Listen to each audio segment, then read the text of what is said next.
আসসালামু আলাইকুম সম্মানিত ভিউয়ার্স, কেমন আছেন? আমি মোহাম্মদ জাকারিয়া, চিকিৎসক, মোটিভেশন স্পিকার। আপনাদের মাঝে স্বাস্থ্য বিষয়ে আলোচনা নিয়ে আসলাম। বন্ধুরা, বিভিন্ন সময় বিভিন্ন ধরনের আলোচনা নিয়ে আসি।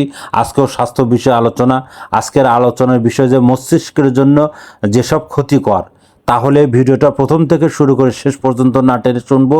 প্রথমে একটু লাইক দেবো, সাবস্ক্রাইব করব, নোটিফিকেশন অন করব, পেজে ফলো দিব, তাহলে স্বাস্থ্য সম্পর্কে নোটিফিকেশন আপনাদের কাছে পৌঁছে যাবে।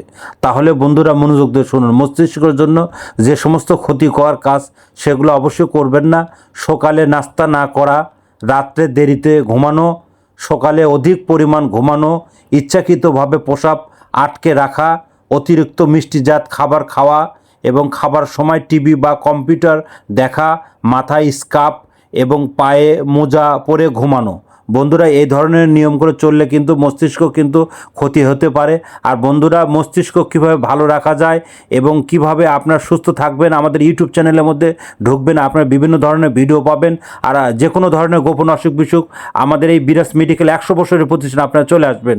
তো বন্ধুরা, এতক্ষণ মনোযোগ সহকারে দেখার জন্য সবাইকে থ্যাংক ইউ, সবাইকে ধন্যবাদ।